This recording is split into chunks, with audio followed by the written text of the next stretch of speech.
Hey, everybody, and welcome to the show. This is Liz joining you as usual from Central Virginia and the unceded lands of the Monacan Nation.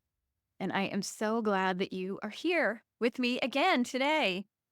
And as always, if you want to know whose native lands you are residing on, please check out the map at native-land.ca. It's a map of the entire world, pretty much, and it will tell you who was there before you. So, really good information for you to have. And I'll put that in the show notes so that you've got it.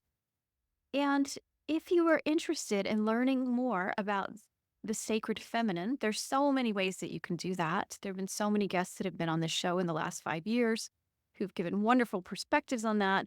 If you want to learn from me in other ways too, you can check out hometoher.com. You will definitely find all of the old podcast episodes there.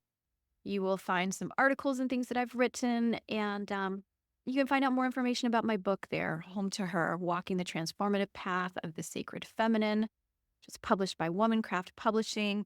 It's available wherever you buy your books, and it's also available on Audible. So if you like to listen to me, you can listen to me read to you the greatest story that maybe you've never been told, which is hers.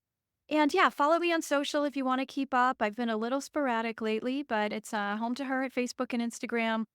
And then if you want to give me any feedback, ideas, suggestions, anything that's coming up for you, social is also a really, really good way to do that. And I love to hear from you. I love to hear what is present for you from these episodes and things that get sparked and ideas that you have. So please always feel free to reach out. And with that, let's get on with the show. So I am so honored to call my guest today, my friend, and also just a wonderful, wonderful inspiration to me.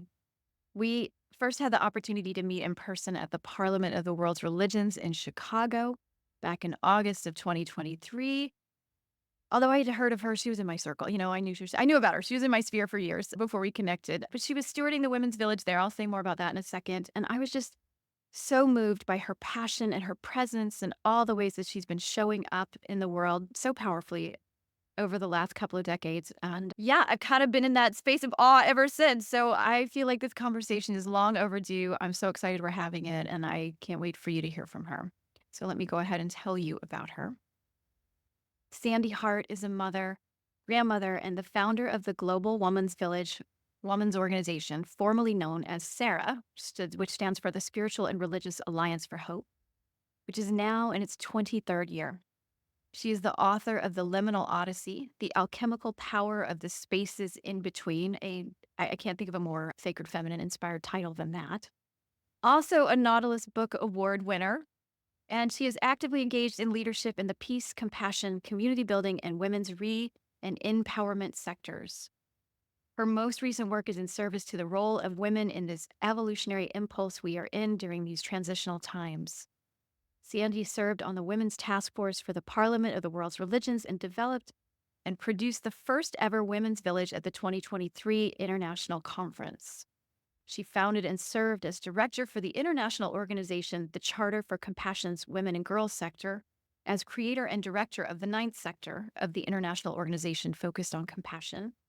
And she's also the founder of Compassionate California, which recently became established into law by the governor's office as the first compassionate state in the world. And Sande, I forgot to ask you before we hopped on where you're joining us from, but I believe you're joining us from your home in Santa Barbara, California. Do I have that right? I'm actually on the unceded territory of the Louisiana Band of Mission Indians in Southern California, which is the San Diego area. Excellent. Thank you so much for being here. Like I said, this conversation is long overdue, and I'm so excited we're having it. I am too. Thank you so much for having me, Liz. And aren't we lucky that we're in awe of one another? Aren't we lucky that we can meet one another at this sort of place? And I love your program. Thank you for having me. Yeah. Oh, it's my honor. It's totally my honor. Yes, I was telling Sande before we hopped on, like, I think this is going to be one of those conversations where the challenge will be like, oh, we've got so much to talk about. There's no way we're going to fit it all in, but we're just going to flow and see where it goes. But, if you guys have been listening for a while, you know this. I always love to start with my guests and hearing about their spiritual background and those experiences that were formative and that guided them perhaps in supportive ways, but also the ones that maybe, were nurturing in unsupportive ways, which then pointed them where they needed to go. So, Sande, if that's okay with you, I would love to start there.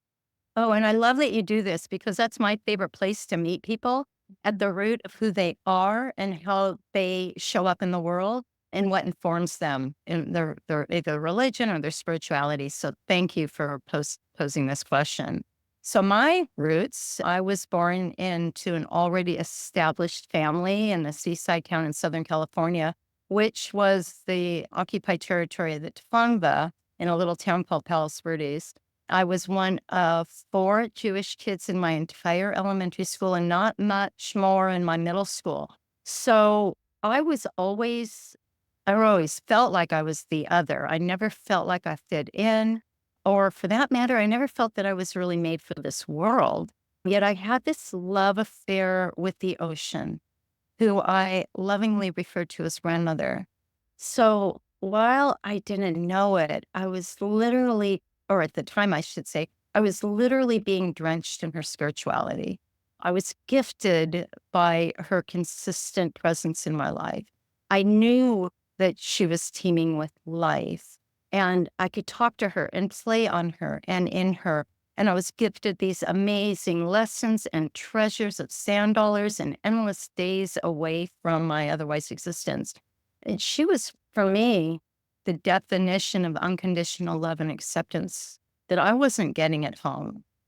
Both of my parents were first generation Americans born in the early 1920s whose families escaped Nazi Germany or Lithuania, Latvia, Eastern Europe, and because their lives were threatened, of course, and so as Jews, our, fear is woven into our DNA. It's my understanding, it's always been our inherited mission to keep the traditions and the religion of Judaism alive. So in my household, in my life, generational trauma is a fact. And while not everybody would respond that way, what we know about gene expression and intergenerational behavior patterns, everyone is impacted in different ways. And those behavior patterns impacted me. In my household, there was no consideration of anything outside the rigidity of Judaism, which was still even very limited for me at that time. Anything other than that was unfathomable. So there was little room for spirituality. It was as if you relax into spirituality, then down goes your guard. And my folks were also not expansive thinkers, I say, and to their credit, it was they're informed by their very difficult upbringings. Yet I thought every Jew thought this way. I thought this was the totality of Judaism in every Jewish home, here at least, and that spirituality was as foreign a word to the tongue as was Jesus. So I now know how wrong I was. And that was just, again, based on my restrictive thinking by this upbringing I had. Yet I joke, as I do in my book, that I must have come with spiritual potential stamped on my forehead, because I've come with this spark that would flicker enough to keep me curious, and then later it would rage into a wildfire later in my life. And that happened when, as a young mom, my kids were in middle school and I was an active volunteer at our synagogue because I wanted them to have, a formal upbringing, which I really didn't have, other than, again, that limited viewpoint. And then there I grew increasingly interested in Jewish mysticism and spirituality of women. And even the word mysticism, I don't even think that was on my radar at the time, but I wasn't finding anything about the faith I knew so little about because really there was no program, of course, at our synagogue. But in 2001, there was barely even an internet. So I basically decided to create such a thing. And I I wrote up a proposal for our synagogue board of directors to allow me to lead a Jewish women's spiritual group to explore who we were as spiritual beings, as the women of Judaism. And I wanted that to come from everyone's own personal lives and lived experiences and their stories. I, at this point, had learned that not everybody was raised like I was. So I really wanted to know what was going on in their home and in their life and in their heart and how they lived that out in the world. So I wrote the proposal, called it Miriam's Circle. Yeah. Moses' sister who co-led the Hebrews through the desert with the tambourine, and I joke in my book, Directions to the Well. And the week before the board meeting was to happen and I was to present my proposal, 9/11 happened. And Liz, this is where I have to stop and say that while in retrospect, that flicker, and I can point to all those flicker moments, was the divine feminine showing up in me, protecting me, glowing in my cells. She was in every lesson. She was in every joy. She got me through delivering my babies. She was on the floor with me during the dark nights of the soul. And she was the strength that I had to get up off the floor.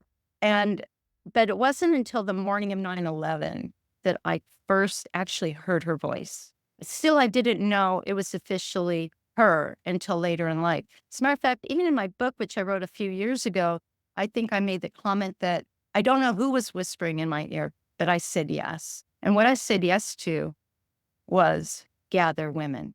That's what I heard. That was the whisper. It was more like a blaring horn. Gather women. And and the next thing I know, I have a living room full of women of diverse faith traditions discussing women's spirituality from our different faith perspectives and lived experiences. And later we grew to a global level. But while Miriam's circle didn't fit the bill, because of course that would have been for women's spirituality, it made sense to give her the name Sarah, the mother of all nations, spiritual and religious alliance for hope. And for the next 20 years, we hosted monthly meetings. Our conversations were all over the board from month to month, but it was always anchored in our spiritual approaches, solutions, lots and lots of stories, lots of food, laughter, some tears, difficult conversations. But we always had a safety net in our protocol for care and caregiving, which lives on our website. And we were the mothers of the community. We were invited by universities and all different faith, places of worship to sit on panels and to come and talk. And we galvanized thousands of people out to hundreds of service projects in our annual Interfaith Weekend of Community Service, which we referred to as covert community building, interfaith reconciliation by getting people to work side by side with one another to get to know who they really were. Not unlike learning who they are as spiritual beings. What do they care for? That's where we can meet. So we did that. And then again, as we started adding more programming, and then comes Zoom, and COVID really catalyzed us to be the world's largest and longest running grassroots interfaith women's organization. So we were literally living out what it looks like when women of faith show up, or women who are conforming to their higher and their deepest value systems. And like you, and why you start this show this way, I've always been extremely fascinated in what makes people tick and where they come from. What's the root of their longing? Yeah. So, and I want that for every woman. I want us all to meet there. I want us all to show up there. And in that way, we get to be the creatrix of our own life and listen with reverence. Yeah, I love that language. The root of your longing. Like that's. Do you know that book, that At the Root of This Longing, Carol Lee Flinders? Yeah, that was an early book I read. It's funny that I wrote down the word mysticism when you were talking, and I wonder if there are those of us, because that word called to me in my 20s. Actually, I read Carol Lee Flinders' book, Enduring Grace, which was a portraits of 7 different women Christian mystics. And, like, the word, and it didn't, for me, I was just kinda searching for, like, where's the thing that I can relate to in these faith traditions, because I'm not seeing me in anything, but I'm not quite ready to give up the tradition that I grew up with. But there was something about that word mystic and, like, and mysticism that I was like, "Oh, I don't know what that is, but I wanna go towards that." And as you were talking, I was like, "Oh, I think this is our, ancestral or past life remembrance of us having these roles." There's some kinda knowing of like, "Oh, this is a thing that was important to me or my lineage in some way," and it's like that spark that brings it back into our attention. And yeah, and then to see how it's gonna play out in this lifetime is so fascinating. And what I love about your background, Sandy, is that you're holding that kind of it seems to me that you're holding that kind of mystic energy, but also really channeling it into action. Because I think sometimes we think about mysticism as like a we're off in the cave or we're in our isolated spiritual community. And I love how you've moved it out and into the world. I think it's really beautiful. Well, thank you, and I accept that as my responsibility, and I do kind of lie right at the intersection of being able to hold that vision and have these sort of conversations, but also boots on the ground at the community level and bringing that down to a digestible level for everyone. You know, this is something Home to Her does, your book does so beautifully. You have there's such honesty and elegance that makes everything in your book, and I mean everything, you should see your pages. They're all like, there's lines everywhere and stars and arrows and circles, yes, you know, and all over the pages because you speak with such, like I said, honesty and clarity, and it's digestible and savory. And that's what we get to do. I feel like you do the same for the world. Like you bring things down to such a digestible way. And we all have to show up with what we have. And my skill is community. Yeah. You know, that's my lane. Yeah. Well, and I'm curious too, because you alluded to it. So you heard the voice, gather the women, gather women. When did you figure out, like, hey, there's this thing that I call the sacred feminine, but you can call it whatever you want, but it's like the her. When did that kind of click for you? And how did that happen?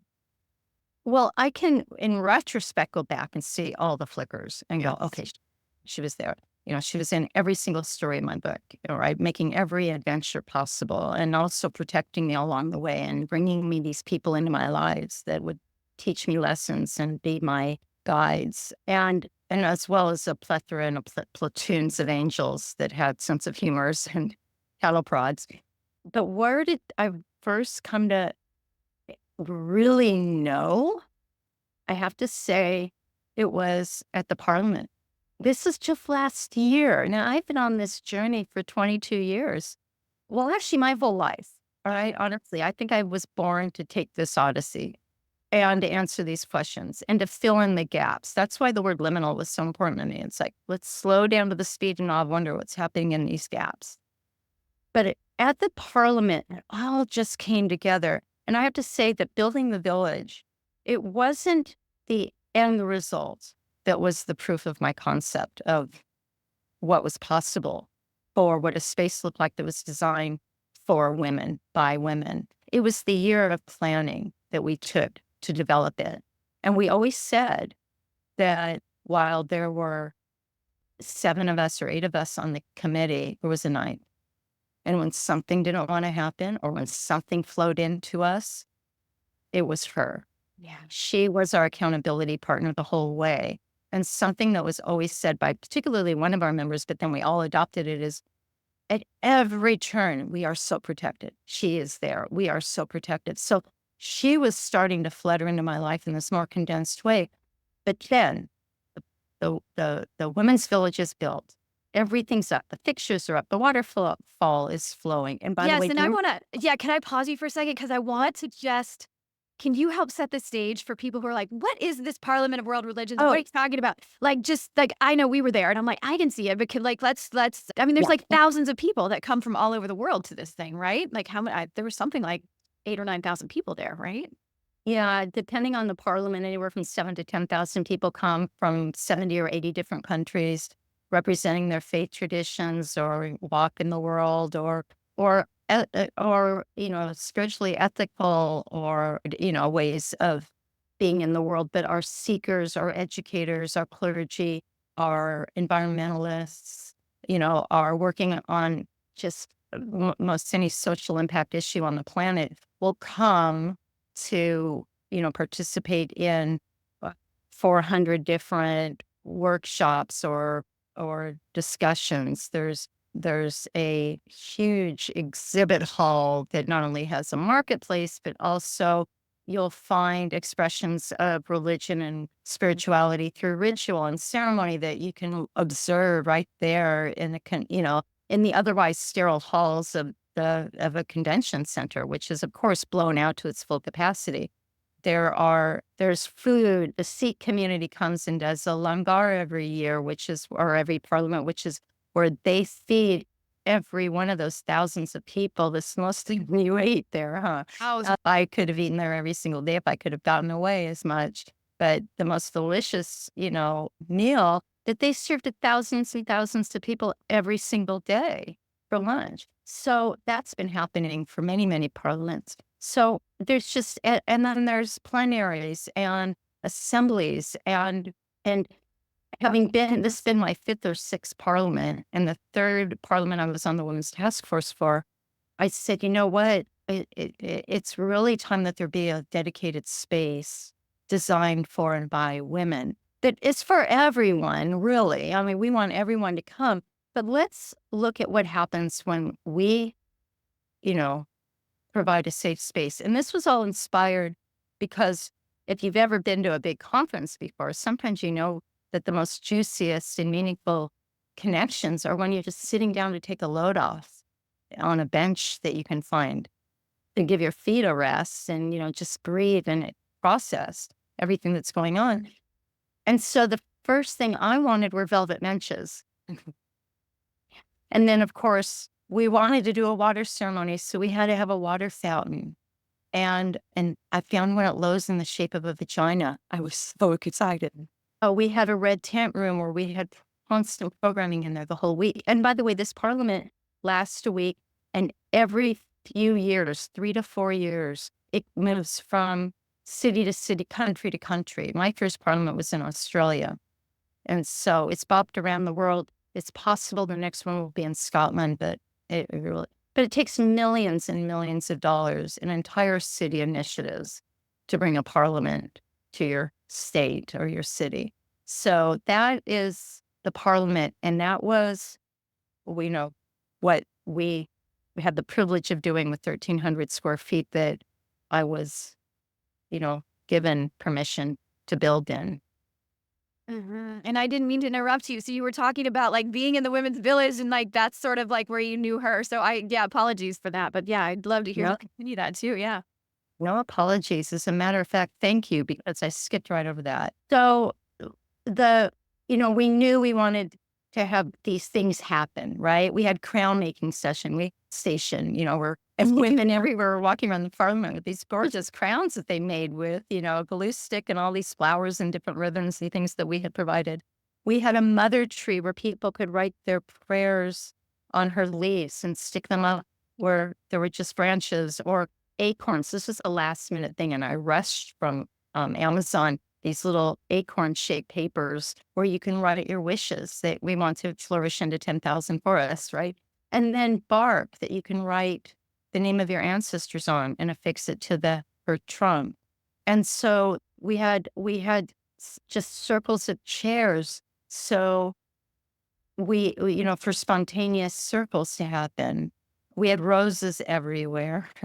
And our whole container was held by Women's Woven Voices tapestries that were brought to us by Women's Woven Voices, the organization. And these are little 1 square strips of fabric that were crafted by thousands of women from all over the world that made 1,700 square feet of tapestry that held our space. We were literally held in women's voices. So we've got all of these fixtures, all of these material things holding the space and providing space for women, as well as the candlelit red tent room where we did maiden, mother, and crone ceremonies. And there were programs in there and silence in there and movement and all kinds of juicy things. I've used that word a lot here. I guess that's the word of the day. Yet, but day one, I'm walking out of this space, having witnessed people enjoying it, being there, actually actualizing the place. And I'm walking out and I'm like, my feet are not touching the floor. And there is a gentle breeze blowing my hair off my shoulders. And I am one with the universe. I felt so elevated.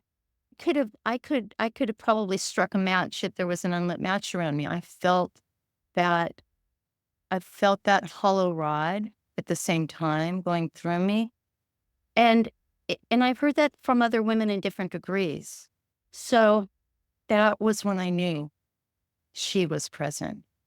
That's when I found her. She had been trying to get my attention my whole life. But that's when we said, I'm here. You're here. We're here. I hear you.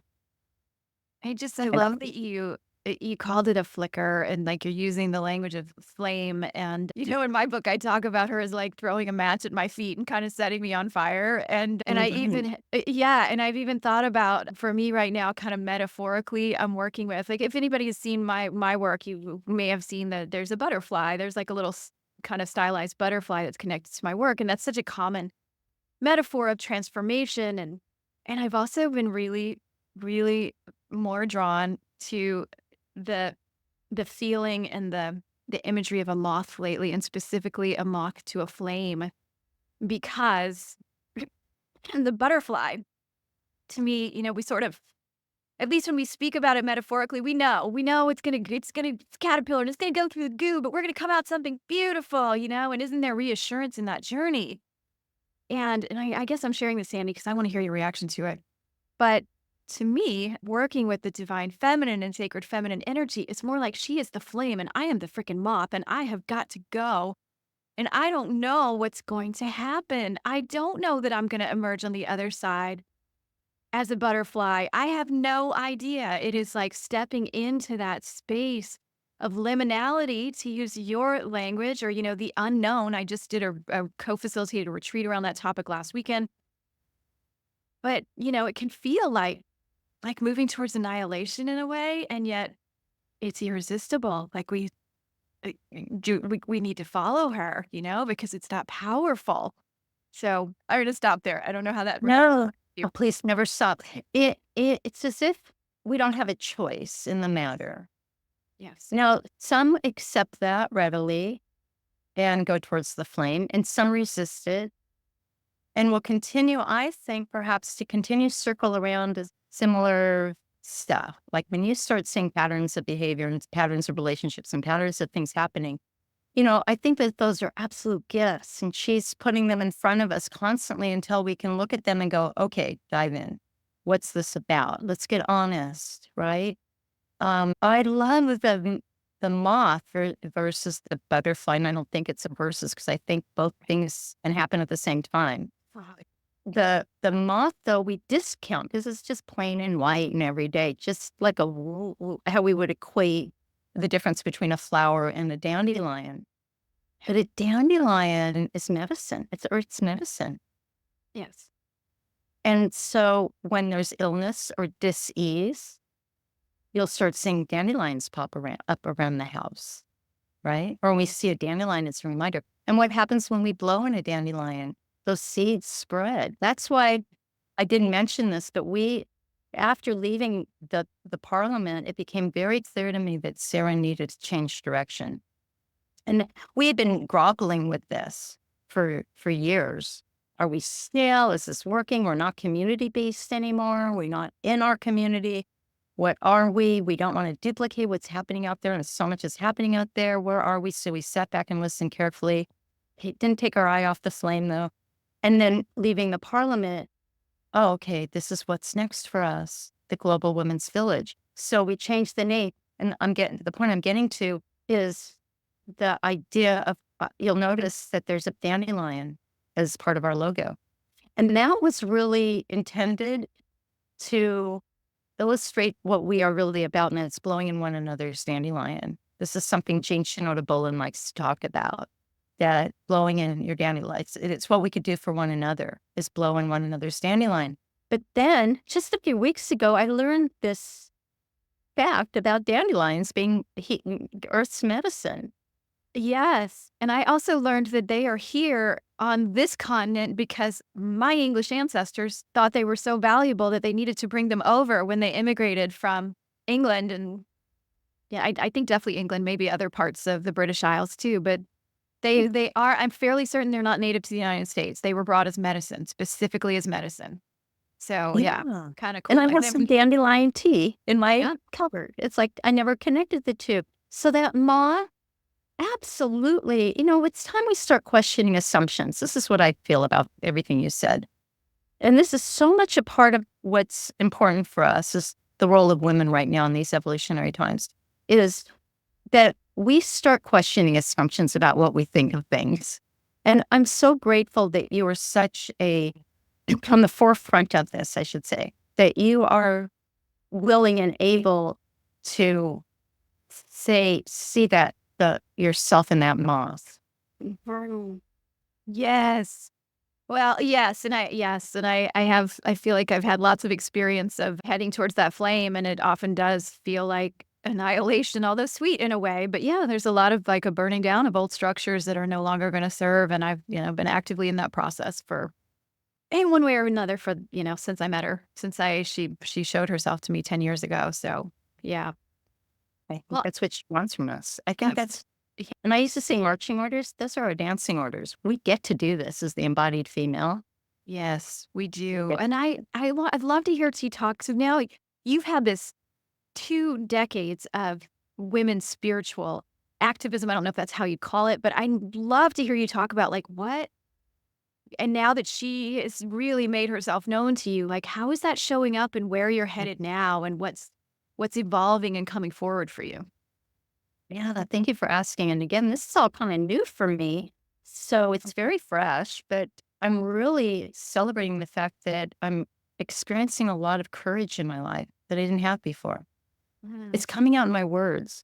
It's coming out in my initiatives. It's getting me really crystal clear on, and I'm not 100% there, but I'm getting much more clear as it's crystallizing for me that I can be in reverence to something.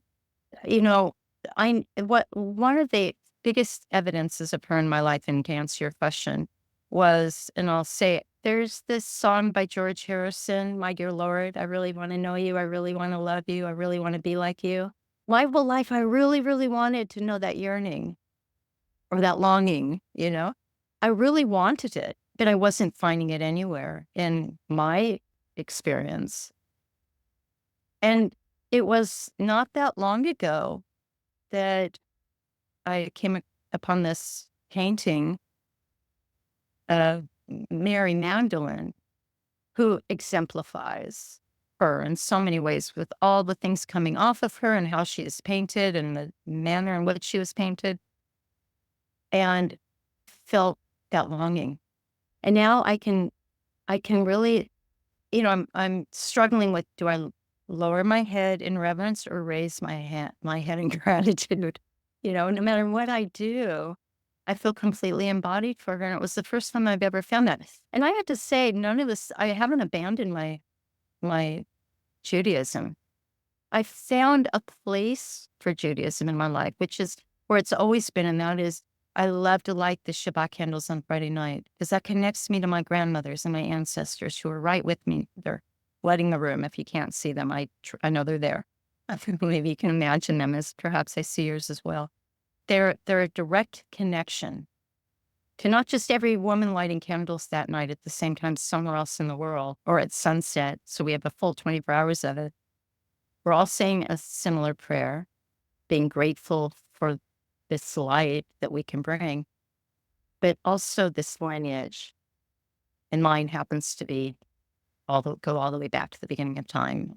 I my husband wasn't born Jewish, so can't say that about my daughter, but she feels that connection, so she can own that because she is my seed in her, as do my two granddaughters. Yeah, so that's how it shows up in me: absolute reverence and courage, and a knowing that I'm here. I have a sacred task. It's where my passions meet the needs in the world, my calling, as Aristotle says. And it wasn't that hard to do. It came I think it was developed when I was writing the Liminal Odyssey because I was grappling with all these stories in my life. It's the spiritual memoir, right? And I'm looking at every one of these experiences that happened, which immediately was led to the science or the philosophy or the folklore, the mythology of the meaning of what happened. And it put everything, and it made everything so full of grace for me that I had this Indra's net to catch her, to catch me. Yeah, and so one of the things that I think it comes up for me when you talk about your background, and so lovely that idea of being connected to women all the way back through the beginning of time, which I think actually lots of us can hold that in different ways too, regardless of your spiritual tradition. But for you, it seems so deeply connected to your heritage, your Jewish heritage. And yeah, I'm wondering if you would be willing to speak to, you've got all of this work in compassion and peace.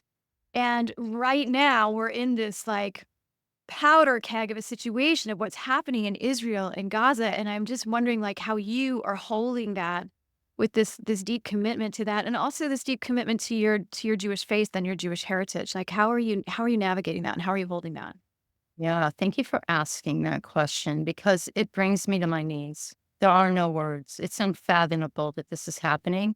I personally, and this isn't the story of my parents, but I don't personally identify with Israel. I understand its existence. I understand its story. My Judaism is really connected, like you said, to pre-Israel, yet we're all connected in such profound ways. But I've never aligned with the politics of what it means to survive as a religion, right? I've never aligned with that. I don't think it's a justification for one single murder. And what I'm watching is nationalism.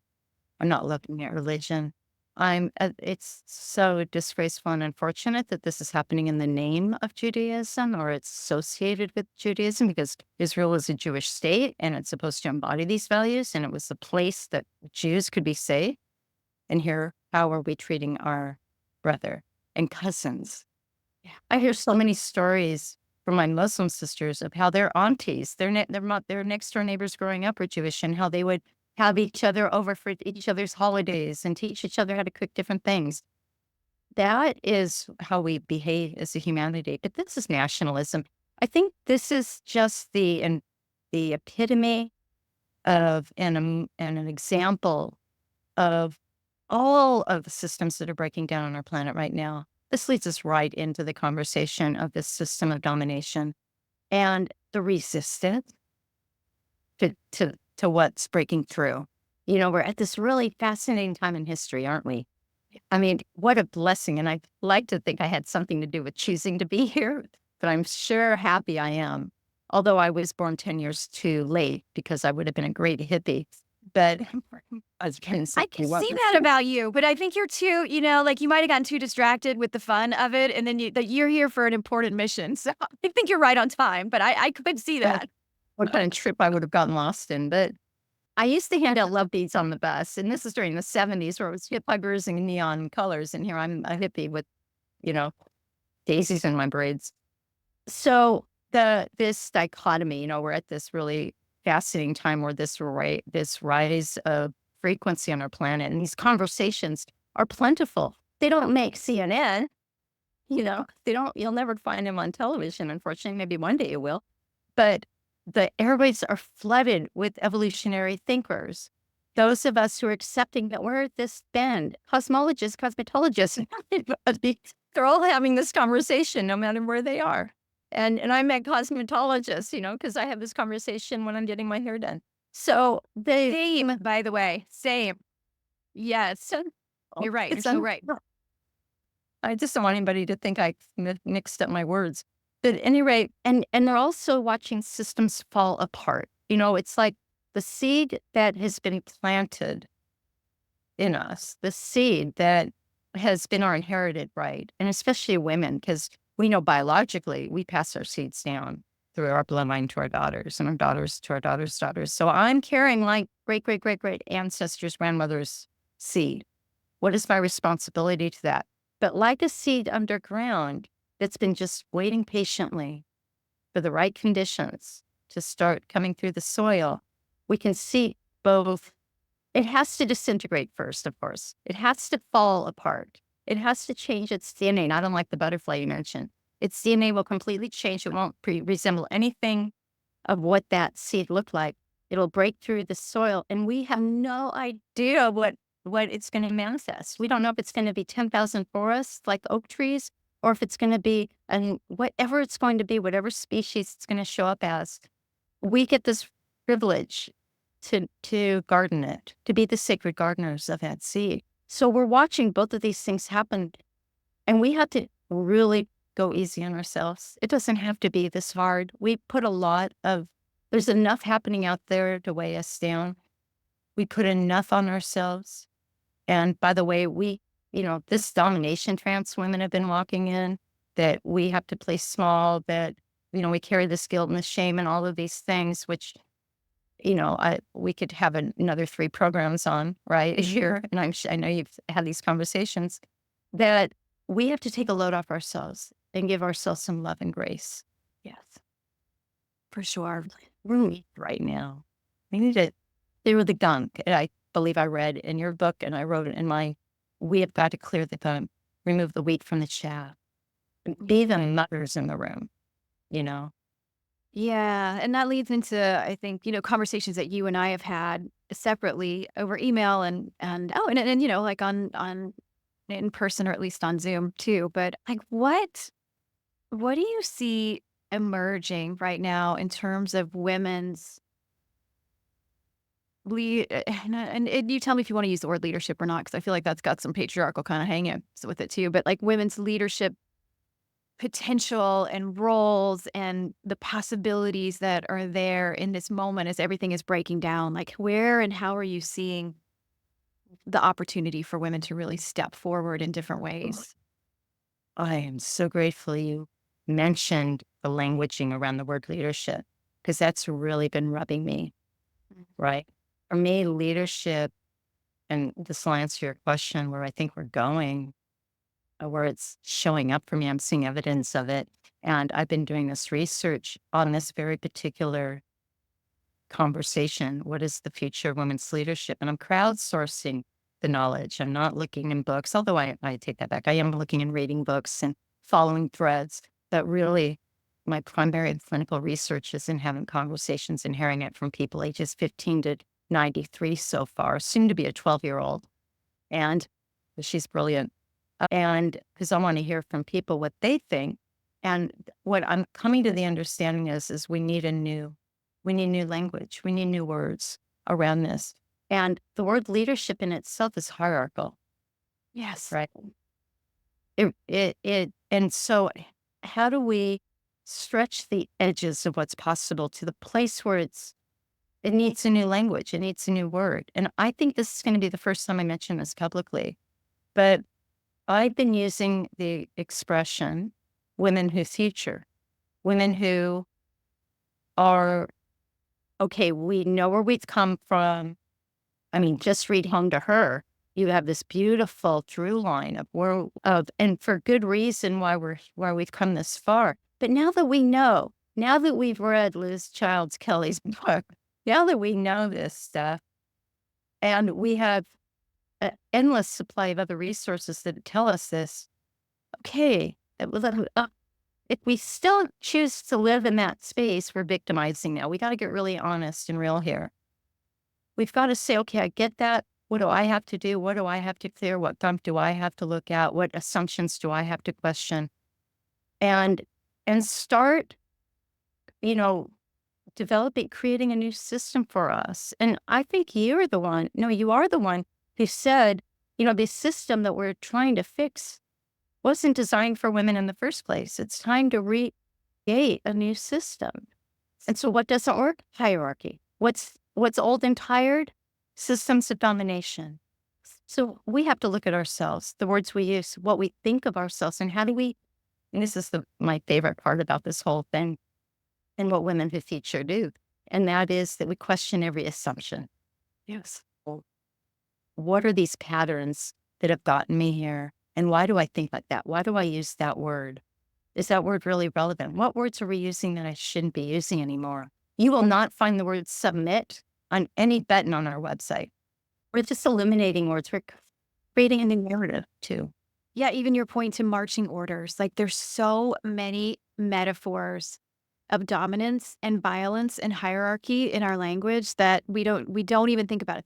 Like when people say, I feel really triggered, like there's so many ways that we just accept this into our lives. And Yeah, yes, you're so right. And I wanted to name too, and I wonder if you feel this, Sandy, and I actually think that what you're doing with Sarah and its transformation to the Global Women's Village is so important.